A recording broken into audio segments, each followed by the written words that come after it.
कांग्रेस ने जब देश में इमरजेंसी लगाई थी और उसी इमरजेंसी में क्या कुछ हुआ था वो आपने पढ़ा तो जरूर होगा, लेकिन आज हम आपको बताएंगे कि कांग्रेस द्वारा लगाए गए आपातकाल के काले अध्याय का आज जो है यानी कि 50वां वर्ष जो है वो है। और 50 वर्ष पूरे हो चुके हैं इमरजेंसी को, लेकिन आज जो है भारतीय जनता पार्टी युवा मोर्चा द्वारा तमाम जो है लोगों को बताने का ये प्रयास किया गया है कि आखिर में जब देश में इमरजेंसी लगी थी हुआ क्या था। ये तमाम चीजें यहाँ पर लिखी गई हैं। ये आप देखिए देखिए यहाँ पर पूरी तरीके से सारी चीजें यहाँ पर लिखी गई हैं, क्या कुछ हुआ था, क्या कुछ नहीं हुआ था। और देखिए आपातकाल में देखिए आपातकाल में विरोध की मशाल युवा नायक श्री नरेंद्र मोदी। जब इमरजेंसी लगाई थी तो देश के प्रधानमंत्री जो अब के नरेंद्र मोदी जी हैं उनकी तस्वीर देखिए। ये देखिए, ये प्रधानमंत्री मोदी जी आपको दिख रहे होंगे। ये देखिए यहाँ पर मोदी जी देखिए। और उन्होंने क्या लिखा था ये देखिए, मैं तस्वीर पहले दिखाना चाहूंगा। ये तस्वीर आप देखिए और मोदी दिखाइए। और आपको मैं कुछ चीजें जो है प्रधानमंत्री जी ने जो कही हैं उस समय जब इमरजेंसी लगाई गई थी कांग्रेस द्वारा। और ये देखिए प्रधानमंत्री जी ने लिखा है, चाहे आप अकेले ही क्यों ना हो कोई फर्क नहीं पड़ता, अगर आपके इरादे सही हैं तो एक व्यक्ति ही काफी है, लोकतंत्र को जीतना ही चाहिए। ये नरेंद्र मोदी जी ने लिखा था। और आपातकाल के दिनों में एक युवा कार्यकर्ता को हौसला देते हुए जो है ये उन्होंने बातें कही थी। और देखिए और भी बहुत सारी चीजें यहाँ पर लिखी गई हैं। और गुप्त विरोध की नई राह, ये देखिए सारी चीजें यहाँ पर रखी है। 1976 में देखिए स्वामी जी का वेश धारण कर भावन नगर जेल में बंद नेताओं से गुप्त बैठक की थी। देखिए मोदी जी कितने उस समय भी देखिए इनकी जो विचारधारा थी और किस तरह से जो है अपना भेष जो है वो बदल कर उन्होंने जो है जो जेल में बंद थे नेता उनसे गुप्त मीटिंग की थी। तो देखिए कितनी शक्तिशाली उस समय प्रधानमंत्री नरेंद्र मोदी थे। और देखिए सारी जगह जो है अब देखिए कि ये एक कार्यक्रम जो है होने जा रहा है जिसमें ये बताया जाएगा कि जो 50 वर्ष हुए यानी कि 50वां जो वर्ष है इस काले अध्याय का, जिसमें कांग्रेस द्वारा जो है इमरजेंसी लगाई गई थी।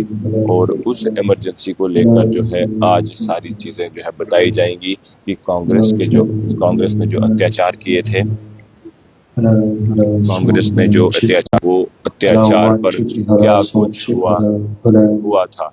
और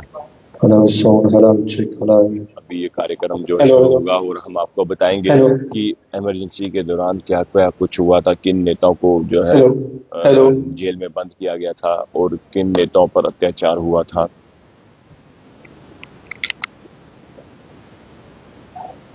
और देखिए इस वक्त आप देख सकते हैं कि पूरी तैयारियां जो है चल रही हैं। और देखिए ये सामने भी लिखा हुआ आप देख सकते हैं, ये यूथ पार्लियामेंट है।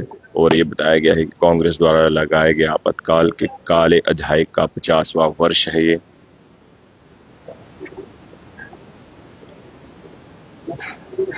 और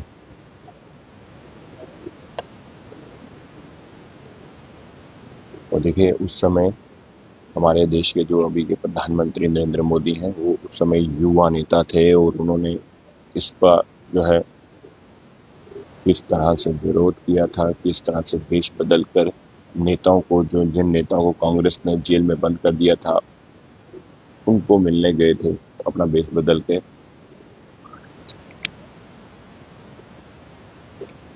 और अभी कुछ समय में ये यूथ पार्लियामेंट शुरू हो जाएगी और इसमें तमाम चीज़ें जो बताई जाएंगी वो हम आप तक जो है ज़रूर साझा करेंगे।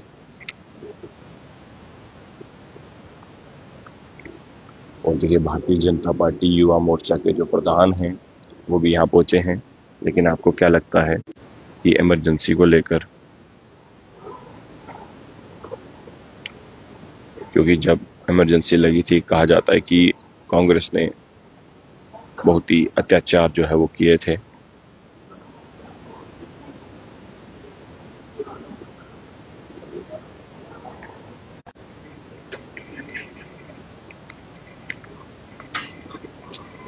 और देखिए तैयारियां जो है पूरी चल रही हैं और भारतीय जनता पार्टी युवा मोर्चा के जो प्रधान अरुण प्रभात जी, ये आज का जो कार्यक्रम है इसके बारे में जानकारी दीजिए। 50 वर्ष जो है वो आज जो हुए हैं ये बताइए। जी 25 जून 1975 का वो काला दिन, जब भारत के संविधान के ऊपर, भारत के लोकतंत्र के ऊपर एक बहुत बड़ा कुठाराघात तत्कालीन इंदिरा गांधी की सरकार द्वारा किया गया था।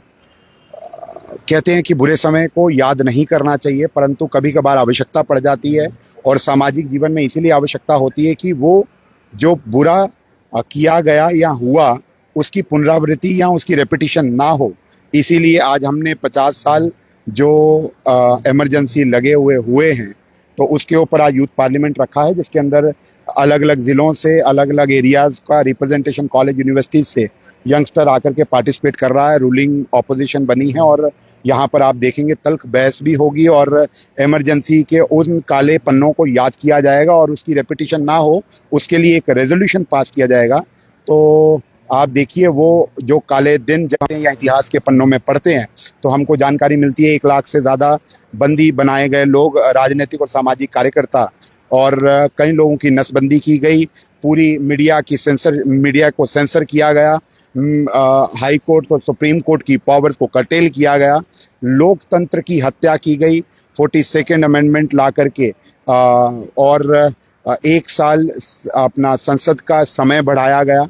तो ऐसे कई स्टेप्स लिए गए जो लोकतांत्रिक प्रक्रिया में जिनका कोई भी स्थान नहीं है, और मनमाना रवैया अपनाया गया। 21 महीने का वो जो काला अध्याय है भारत के लोकतंत्र में, उसको सोच करके भी रूह कांप जाती है। और इसीलिए हमने उन सेनानियों, उन वेटरन्स को भी आज यहाँ पर बुलाया है जिन्होंने उस समय पर देश भारत माता की जय कहते हुए उन सभी परिस्थितियों का सामना किया।